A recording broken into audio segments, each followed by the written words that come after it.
Part 3. A New World Order.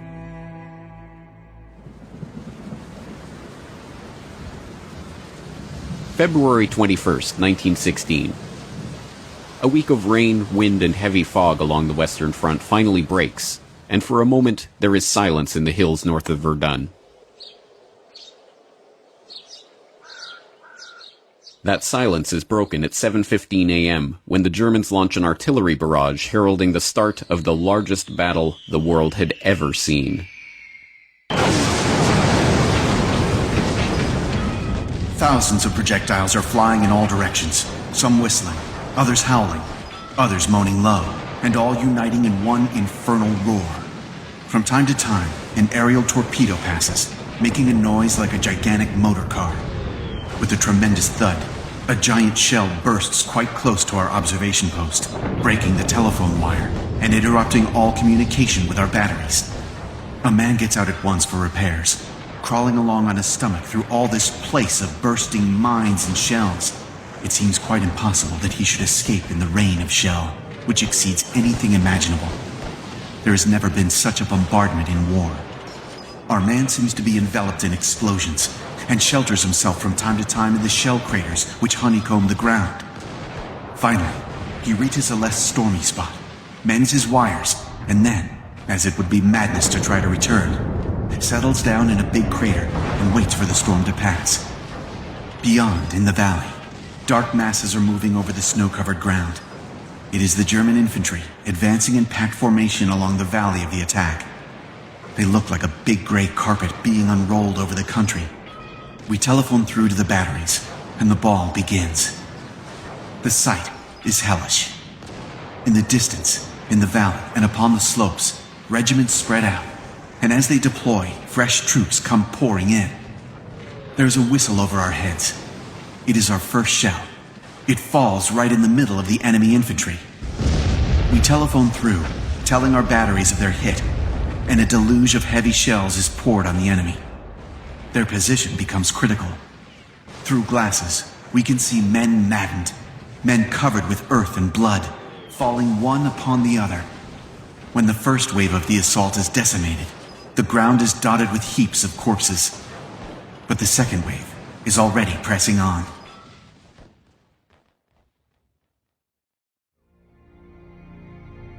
This anonymous French staff officer's account of the artillery offensive that opened the Battle of Verdun, recounting the scene as an heroic French communications officer repairs the telephone line to the French artillery batteries, allowing for a counterstrike against the first wave of German infantry, brings a human dimension to a conflict that is beyond human comprehension. The opening salvo of that artillery barrage alone, involving 1,400 guns of all sizes, dropped a staggering 2.5 million shells on a 10-kilometer front near Verdun in northeastern France over 5 days of nearly uninterrupted carnage, turning an otherwise sleepy countryside into an apocalyptic nightmare of shell holes, craters, torn-out trees, and ruined villages. By the time the battle finished 10 months later, 1 million casualties lay in its wake. 1 million stories of routine bravery like that of the French communications officer. And Verdun was far from the only sign that the stately, sanitized version of 19th century warfare was a thing of the past. Similar carnage played out at the Somme, and Gallipoli, and Vimy Ridge, and Galicia, and 100 other battlefields. Time and again, the generals threw their men into meat grinders, and time and again, the dead bodies lay strewn on the other side of that slaughter. But how did such bloodshed happen? For what purpose? What did the First World War mean? The simplest explanation is that the mechanization of 20th century armies had changed the logic of warfare itself. In this reading of history, the horrors of World War I were the result of the logic dictated by the technology with which it was fought. It was the logic of the siege guns that bombarded the enemy from over 100 kilometers away. It was the logic of the poison gas, spearheaded by Bayer and their School for Chemical Warfare in Leverkusen. It was the logic of the tank, the airplane, the machine gun, and all of the other mechanized implements of destruction that made mass slaughter a mundane fact of warfare. But this is only a partial answer.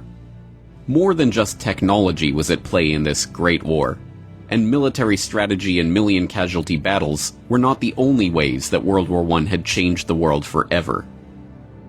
Like that unimaginable artillery assault at Verdun, the First World War tore apart all the verities of the old world, leaving a smoldering wasteland in its wake.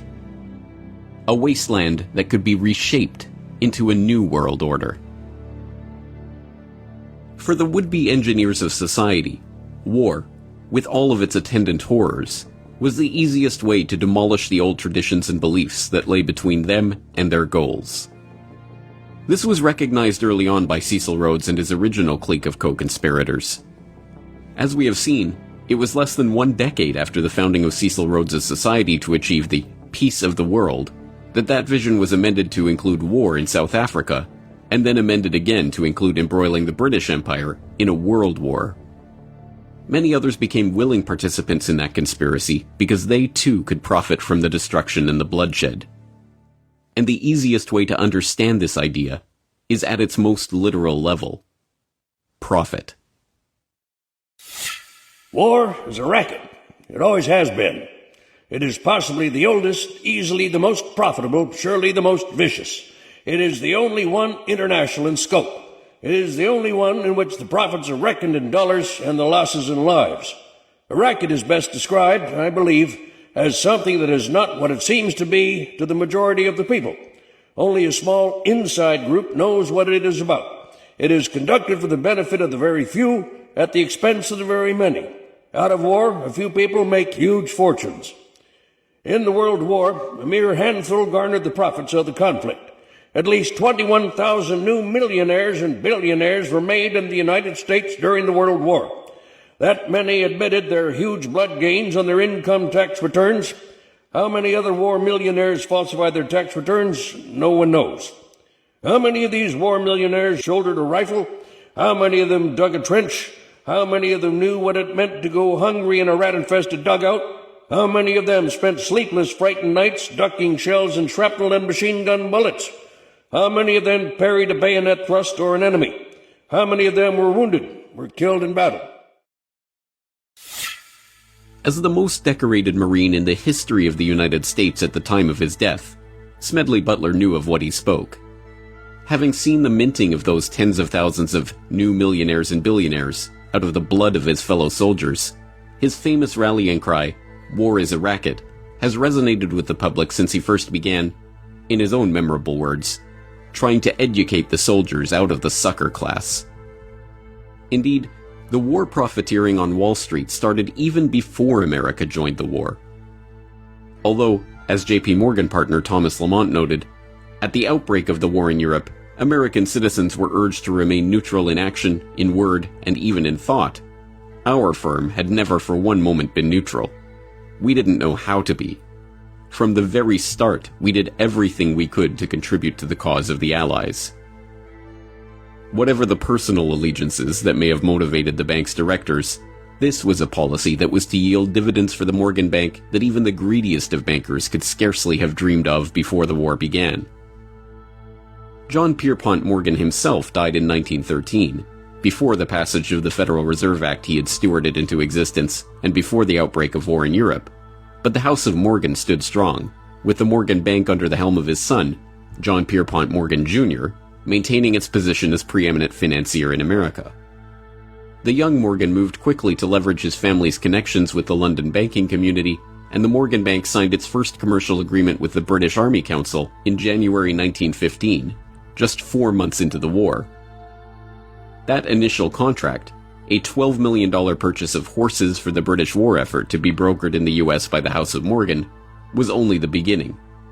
By the end of the war, the Morgan Bank had brokered $3 billion in transactions for the British military, equal to almost half of all American supplies sold to the Allies in the entire war. Similar arrangements with the French, Russian, Italian, and Canadian governments saw the bank broker billions more in supplies for the Allied war effort. But this game of war financing was not without its risks. If the Allied powers were to lose the war, the Morgan Bank and the other major Wall Street banks would lose the interest on all of the credit they had extended to them. By 1917, the situation was dire. The British government's overdraft with Morgan stood at over $400 million, and it was not clear that they would even win the war, let alone be in a position to repay all their debts when the fighting was over. In April 1917, just 8 days after the US declared war on Germany, Congress passed the War Loan Act extending $1 billion in credit to the Allies. The first payment of $200 million went to the British, and the entire amount was immediately handed over to Morgan as partial payment on their debt to the bank. When, a few days later, $100 million was parceled out to the French government, it too was promptly returned to the Morgan coffers. But the debts continued to mount, and throughout 1917 and 1918, the US Treasury, aided by the Pilgrim Society member and avowed Anglophile Benjamin Strong, president of the newly created Federal Reserve, quietly paid off the Allied powers' war debts to J.P. Morgan. What I think is interesting is also the bankers' viewpoint here. America was so deeply involved in that war, financing. There was so much money which could only really be repaid as long as Britain and France won. But had they lost, the loss on the American financial, the stock exchange, the stock market, Wall Street, your great industrial giants would have been horrendous. So America was deeply involved, not the people, as is ever the case, not the ordinary citizen who cares, but the financial establishment who had, if you like, treated the entire thing as they might a casino and put all their money on one end of the board, and it had to come good for them. So all of this is going on. I mean, I personally feel that the American people don't realize just how far duped they were by your Carnegies, your J.P. Morgans, your great bankers, your Rockefellers, by the multi-millionaires who emerged from that war because they were the ones who made the profits, not those who lost their sons, lost their grandsons, whose lives were ruined forever by war. After America officially entered the war, the good times for the Wall Street bankers got even better. Bernard Baruch, the powerful financier who personally led Woodrow Wilson into Democratic Party headquarters in New York like a poodle on a string to receive his marching orders during the 1912 election, was appointed to head the newly created War Industries Board. With war hysteria at its height, Baruch and the fellow Wall Street financiers and industrialists who populated the board were given unprecedented powers over manufacture and production throughout the American economy, including the ability to set quotas, fix prices, standardize products, and, as a subsequent congressional investigation showed, pad costs so that the true size of the fortunes that the war profiteers extracted from the blood of the dead soldiers were hidden from the public.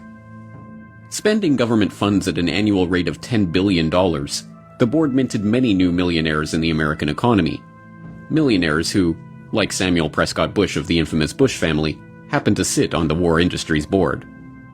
Bernard Baruch himself was said to have personally profited from his position as head of the War Industries Board to the tune of $200 million. The extent of government intervention in the economy would have been unthinkable just a few years before. The National War Labor Board was set up to mediate labor disputes. The Food and Fuel Control Act was passed to give the government control over the distribution and sale of food and fuel. The Army Appropriations Act of 1916 set up the Council of National Defense, populated by Baruch and other prominent financiers and industrialists, who oversaw private sector coordination with the government in transportation, industrial and farm production, financial support for the war, and public morale. In his memoirs at the end of his life, Bernard Baruch openly gloated, "The experience had a great influence upon the thinking of business and government. WIB had demonstrated the effectiveness of industrial cooperation and the advantage of government planning and direction. We helped inter the extreme dogmas of laissez-faire, which had for so long molded American economic and political thought. Our experience taught that government direction of the economy need not be inefficient or undemocratic, and suggested that in time of danger, it was imperative." But it was not merely to line the pockets of the well-connected that the war was fought. More fundamentally, It was a chance to change the very consciousness of an entire generation of young men and women. For the class of would-be social engineers that arose in the Progressive Era, from economist Richard T. Ely, to journalist Herbert Crowley, to philosopher John Dewey, the Great War was not a horrific loss of life or a vision of the barbarism that was possible in the age of mechanized warfare, but an opportunity to change people's perceptions and attitudes about government, the economy, and social responsibility. Dewey, for example, wrote of the social possibilities of war. In every warring country, there has been the same demand that in the time of great national stress, production for profit be subordinated to production for use. Legal possession and individual property rights have had to give way before social requirements. The old conception of the absoluteness of private property has received the world over a blow from which it will never wholly recover.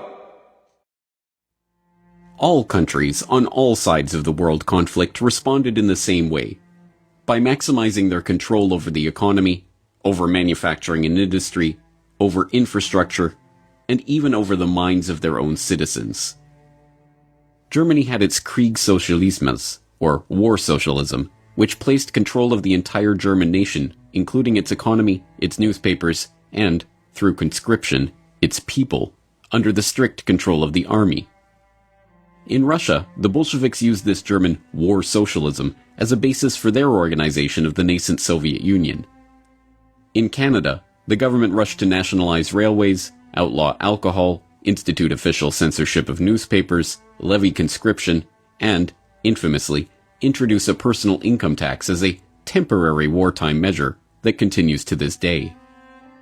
The British government soon recognized that control of the economy was not enough. The war at home meant control of information itself. At the outbreak of war, they set up the War Propaganda Bureau at Wellington House.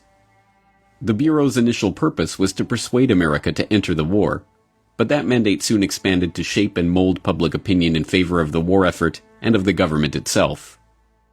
On September 2, 1914, the head of the War Propaganda Bureau invited 25 of Britain's most influential authors to a top-secret meeting. Among those present at the meeting, G.K. Chesterton, Ford Madox Ford, Thomas Hardy, Rudyard Kipling, Arthur Conan Doyle, Arnold Bennett, and H.G. Wells. Not revealed until decades after the war ended, many of those present agreed to write propaganda material promoting the government's position on the war, which the government would get commercial printing houses, including Oxford University Press, to publish as seemingly independent works. Under the secret agreement, Arthur Conan Doyle wrote To Arms, John Masefield wrote Gallipoli and The Old Front Line, Mary Humphrey Ward wrote England's Effort and Towards the Goal, Rudyard Kipling wrote The New Army in Training, G.K. Chesterton wrote The Barbarism of Berlin. In total, the Bureau published over 1,160 propaganda pamphlets over the course of the war. Hilaire Belloc later rationalized his work in service of the government. It is sometimes necessary to lie damnably in the interests of the nation. War correspondent William Beach Thomas was not so successful in the battle against his own conscience. I was thoroughly and deeply ashamed of what I'd written for the good reason that it was untrue. The vulgarity of enormous headlines and the enormity of one's own name did not lessen the shame. But the Bureau's efforts were not confined to the literary world. Film, visual art, recruitment posters, no medium for swaying the hearts and minds of the public was overlooked. By 1918, the government's efforts to shape perception of the war, now officially centralized under a Minister of Information, Lord Beaverbrook, was the most finely tuned purveyor of propaganda the world had yet seen. Even foreign propaganda, like the infamous Uncle Sam that went beyond a recruitment poster to become a staple of American government iconography, was based on a British propaganda poster featuring Lord Kitchener. Control of the economy. Control of populations. Control of territory. Control of information. World War I was a boon for all of those who wanted to consolidate control of the many in the hands of the few. This was the vision that united all those participants in the conspiracies that led to the war itself. Beyond Cecil Rhodes and his secret society, there was a broader vision of global control for the would-be rulers of society who were seeking what tyrants had lusted after since the dawn of civilization: control of the world. World War I was merely the first salvo in this clique's attempts to create not a reordering of this society or that economy, but a new world order. What World War I allowed these globalists, these Anglophiles, these people who wanted an English-speaking union to reign over the whole world, what it allowed them to do was militarize American thinking. And what I mean by that is there was a whistleblower called Norman Dodd. He was the head researcher for the Reese Committee that looked into how nonprofit foundations were influencing American education away from freedom. And what they found was the Carnegie Institute for International Peace was seeking to understand how to make America a wartime economy, how to take the state apparatus over, how to change the education to get people to continually consume, how to have arms production ramp up. And then once this happened in World War I, if you look at what happened in the 1920s, you've got people like Major General Smedley Butler, who is using the U.S. military to advance corporate interests in Central and South America and doing some very caustic things to the indigenous people, insofar as these were not American policies really before the Spanish-American War in 1898, meaning that going and taking foreign military action was not part of the diplomatic strategy of America prior to our engagement with the British Empire in the late 1800s and as it ramped up after Cecil Rhodes' death. So what these people gained was the foothold for world government from which they could get, through globalism, what they called a new world order. The creation of this new world order was no mere parlor game. It meant a complete redrawing of the map, the collapse of empires and monarchies, the transformation of the political, social, and economic life of entire swaths of the globe. Much of this change was to take place in Paris in 1919 as the victors divvied up the spoils of war. But some of it, like the fall of the Romanovs and the rise of the Bolsheviks in Russia, was to take place during the war itself. In hindsight, the fall of the Russian Empire in the midst of the First World War seems inevitable.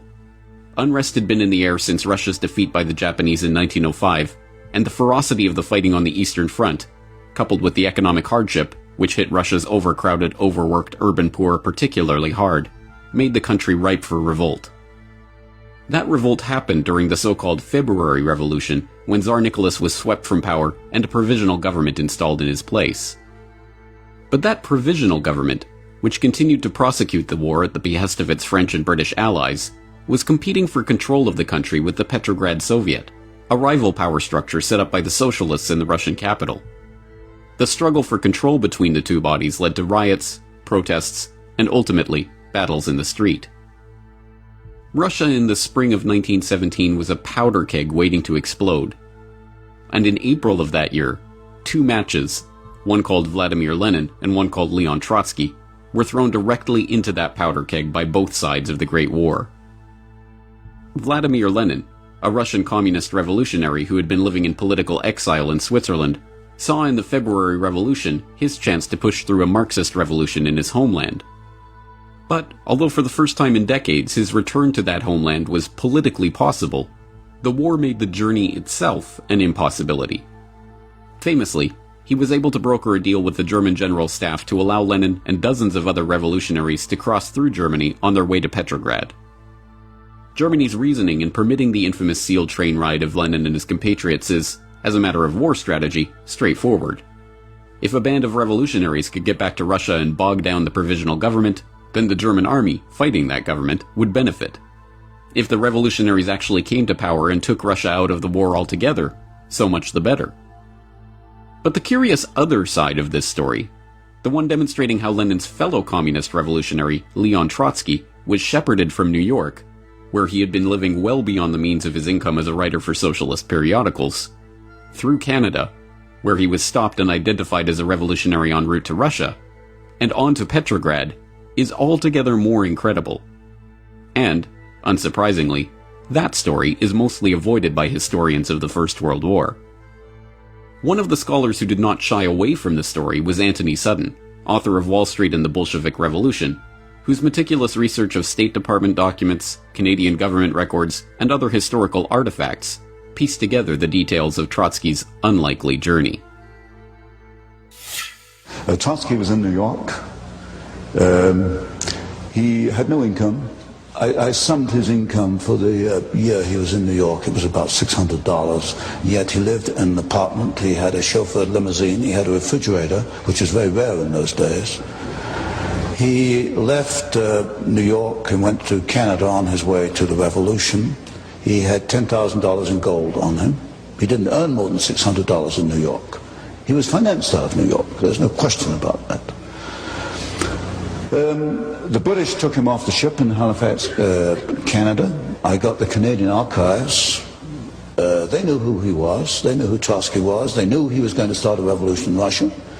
Instructions from London came to put Trotsky back on the boat with his party and allow them to go forward. So there is no question that Woodrow Wilson, who issued the passport for Trotsky, and the New York financiers who financed Trotsky, and the British Foreign Office allowed Trotsky to perform his part in the revolution.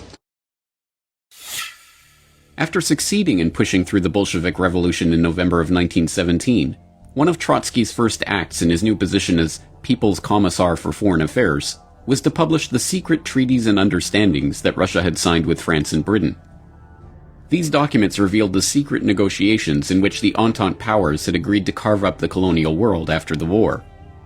The stash of documents included agreements on the partition of Asiatic Turkey, creating the modern Middle East out of the remnants of the Ottoman Empire, the treaty with Italy, promising conquered territory to the Italian government in exchange for their military aid in the campaign against Austria-Hungary, a treaty redrawing the frontiers of Germany, promising France its long-held wish of reacquiring Alsace-Lorraine and recognizing Russia's complete liberty in establishing her western frontiers, diplomatic documents relating to Japan's own territorial aspirations, and a host of other treaties, agreements, and negotiations. One of these agreements, the Sykes-Picot Agreement between Britain and France, which was signed in May 1916, has grown in infamy over the decades. The agreement divided modern-day Turkey, Jordan, Iraq, Syria, and Lebanon among the Triple Entente, and although the revelation of the agreement caused much embarrassment for the British and the French and forced them to publicly back away from the Sykes-Picot map, served as the basis for some of the arbitrary lines on the map of the modern-day Middle East, including the border between Syria and Iraq. In recent years, ISIS has claimed that part of their mission is to put the final nail in the coffin of the Sykes-Picot conspiracy. Other territorial conspiracies, like the Bלfור Declaration, signed by Arthur Balfour, then acting as Foreign Secretary for the British government, and addressed to Lord Walter Rothschild, one of the co-conspirators in Cecil Rhodes' original secret society, are less well known today. The Bלfור Declaration also played an important role in shaping the modern world by announcing British support for the establishment of a Jewish homeland in Palestine, which was not under British mandate at the time. Even less well known is that the document did not originate from Bלfור, but from Lord Rothschild himself, and was sent to fellow Round Table conspirator Alfred Milner for revision before being delivered. So this was he's known as Lord Walter Rothschild, and professionally he's a zoologist. He inherits a lot of wealth in a very high status family. He pursues his art and his science and his scientific theories and research. But he has zoological museums, and he's collecting specimens. And he's famously the Rothschild that's riding the giant tortoise and leading him around with a piece of lettuce on his stick. And there's a piece of lettuce hanging out of the tortoise's mouth. And I've always used that. Here's the metaphor for the bankers. Like, they're leading people around with stimulus response. This tortoise can't ask questions. It can't question its obedience. So that's Lord Walter Rothschild. Why is he important? Well, he and his family are some of the early financiers and backers of Cecil Rhodes and promoters of his last will and testament. And in the question of America being brought back into the British Empire, there are newspaper articles. There's one in 1902 where Lord Rothschild is saying, this would be a good thing to have America back in the British Empire. He's also the Lord Rothschild to whom the Bלfור Declaration is addressed. So in 1917, there's an agreement, a letter of agreement sent from the British government, from Arthur Balfour, to Lord Rothschild. Now, Lord Rothschild and Arthur Balfour, they know each other. They have a long history together. And there's a lot of Fabian socialists in this whole story of what led up to World War I. Specifically with Balfour, he's acting as an agent of the British government saying, we're going to give away this land that's not really ours, and we're going to give it to you guys and your group. The problem is the British had also promised that same land to the Arabs. So now the Balfour Declaration is going against some of the foreign policy plans that they've already promised to these other countries. The other interesting thing about the Balfour Declaration is it just had its 100th anniversary. So they last year had a site that had the whole history of the Balfour Declaration. You could see the originals from Lord Rothschild and going to Lord Milner for changes and coming through Arthur Balfour, and then being sent back as an official letter from the monarchy, basically. So that's interesting. But there's also interviews where the current Lord Rothschild, Lord Jacob Rothschild, comments on his ancestors' history and how they brought about the Jewish state in 1947-48 because of the Balfour Declaration. So there's a lot of history to unpack there. But most people, again, they're not aware of the document, let alone the very interesting history behind it, let alone what that really means in the bigger story. Over 2 decades after Cecil Rhodes launched the secret society that would engineer this so-called Great War, the likes of Alfred Milner and Walter Rothschild were still at it, conspiring to use the war they had brought about to further their own geopolitical agenda. But by the time of the armistice in November 1918, that group of conspirators had greatly expanded, and the scale of their agenda had grown along with it. This was no small circle of friends who had embroiled the world in the first truly global war, but a loosely knit network of overlapping interests, separated by oceans and united in a shared vision for a new world order. Milner, Rothschild, Gray, Wilson, House, Morgan, Baruch, and literally scores of others had each had their part to play in this story. Some were witting conspirators, others merely seeking to maximize the opportunities that war afforded them to reach their own political and financial ends. But to the extent that those behind the World War I conspiracy shared a vision, it was the same desire that had motivated men throughout history: the chance to reshape the world in their own image. Just tell us all over again why. Why? Just You tell it won't find again. this in the textbooks. Why is to bring about, I suspect, a plan to control world society in which you and I won't find the freedoms to believe and think and do as we believe. And war is an instrument of massive change. We know that. It is an instrument of massive change, in particular for those who are defeated. In a war where everyone is defeated, then it's simply an element of massive change. And that's a very deep, thought-provoking concept, that if everyone loses, or if everyone except us, depending on who the us are, loses, then we are going to be in a position to reconstruct in our image. Altogether in the war, who knows, some 10 or 12 million people died. People experienced things both in combat, and the people back home understanding what was happening, that dazed them, that stunned them. You know, it's almost as if for a few generations the peoples of Europe had been increased, sort of like a flock of sheep by their shepherds, okay? Through industrialization, through the spread of liberal ideas and institutions, through the decrease of infant mortality, the raising of standards of living, the population of Europe was enormously greater than it had ever been before. And now the time came to slaughter some part of the sheep for the purposes of the ones who were in control.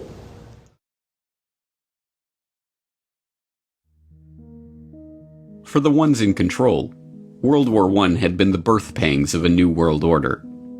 And now, the midwives of this monstrosity slouched towards Paris to take part in its delivery. The end of the beginning. All over the world, on November 11th, 1918, people were celebrating, dancing in the streets, drinking champagne, hailing the armistice that meant the end of the war. But at the front, there was no celebration. Many soldiers believed the armistice only a temporary measure and that the war would soon go on. As night came, the quietness, unearthly in its penetration, began to eat into their souls. The men sat around log fires, the first they'd ever had at the front. They were trying to reassure themselves that there were no enemy batteries spying on them from the next hill, and no German bombing planes approaching to blast them out of existence. They talked in low tones. They were nervous. After the long months of intense strain, of keying themselves up to the daily mortal danger, of thinking always in terms of war and the enemy, the abrupt release from it all was physical and psychological agony. Some suffered a total nervous collapse. Some, of a steadier temperament, began to hope that they would someday return to home in the embrace of loved ones. Some could think only of the crude little crosses that marked the graves of their comrades. Some fell into an exhausted sleep. All were bewildered by the sudden meaninglessness of their existence as soldiers, and through their teeming memories paraded that swiftly moving cavalcade of Cantini, Soissons, Saint-Mihiel, the Meuse Argonne, and Sedan. What was to come next? They did not know, and hardly cared. Their minds were numbed by the shock of peace. The past consumed their whole consciousness. The present did not exist, and the future was inconceivable. Colonel Thomas R. Gowanlock, 1st Division, U.S. Army. Little did those troops know how right they were. As the public rejoiced in the outbreak of peace after 4 years of the bloodiest carnage that the human race had ever endured, the very same conspirators that had brought about this nightmare were already converging in Paris for the next stage of their conspiracy. There, behind closed doors, they would begin their process of carving up the world to suit their interests, laying the groundwork and preparing the public consciousness for a new international order, setting the stage for an even more brutal conflict in the future, and bringing the battle-weary soldiers' worst fears for the future to fruition. And all in the name of peace. The French general, Ferdinand Foch, famously remarked after the Treaty of Versailles that, "This is not a peace. It is an armistice for 20 years. As we now know, his pronouncement was precisely accurate. The armistice on November 11, 1918 may have marked the end of the war, but it was not the end of the story. It was not even the beginning of the end. It was, at best, the end of the beginning.